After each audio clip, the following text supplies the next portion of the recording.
Now we're going to talk about runners on second and third. What we want to concentrate here is making sure they get a good jump off the base. When you're at third base, you really want to make sure you get a good jump, but you want to stay in foul territory. In case you get hit by the ball, then you won't be called out.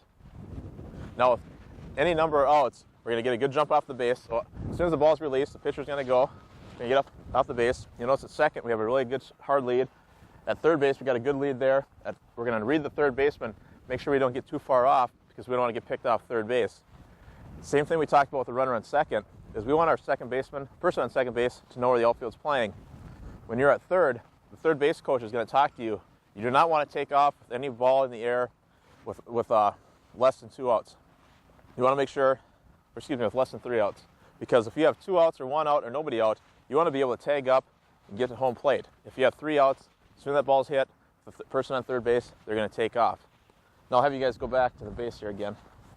You also have to be very smart on what the play is going to be.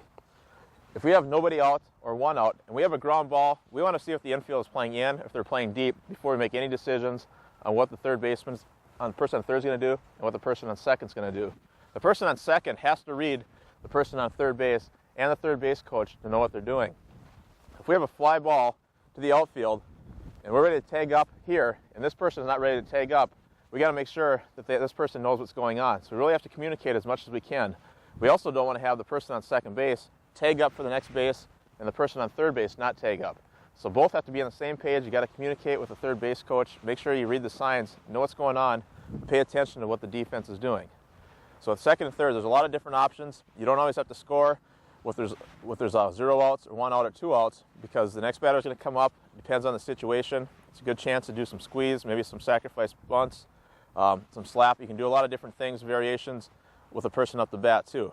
So you ought to be very smart as a coach, knowing what the situation is, how many outs there are, what inning it is, what the score is, who's up to bat. A lot of those things are going to come into factor, especially when you get runners in scoring position. You want to take advantage of that and not lose that opportunity to score some runs.